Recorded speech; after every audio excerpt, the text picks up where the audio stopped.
সকালে ঘুম থেকে উঠে মেঘাচ্ছন্ন আকাশটা দেখছিলাম আর ভাবছিলাম আকাশের মনটা হয়তো বেশ খারাপ, ঠিক যেমন আমার। দুদিন ধরে আমার মনটাও খারাপ, কারণ আমার বাচ্চাটা অসুস্থ, খুব জ্বর। সবার জন্য দোয়া করবেন, ও যাতে খুব তাড়াতাড়ি সুস্থ হয়ে যায়। হ্যালো এভরিওয়ান, আসসালামু আলাইকুম। সবাই কেমন আছেন? আশা করি সবাই ভালো আছেন, বাট আমি একটু মনটা খারাপ।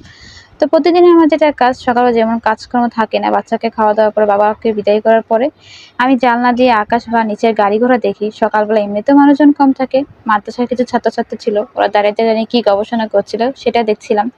পাশের বাড়ি বাগানের ছাদ বাগানটা দেখছিলাম। মানুষের কত শখ স্বপ্ন থাকে যে ছাদ বাগান করবে, তারাও করেছে। মাশাআল্লাহ, খুবই সুন্দর দেখতে, এবং কিছু ফলও ধরেছে, যেগুলো ড্রাগন ফল। তো বেশ সুন্দরভাবে আমি গাছগুলো দেখি, প্রতিদিনই দেখি। আর নিচের এই বাসার মানুষজনগুলোকে আমার খুব ভালো লাগে, তারা খুবই মিশুক, একসাথে থাকে।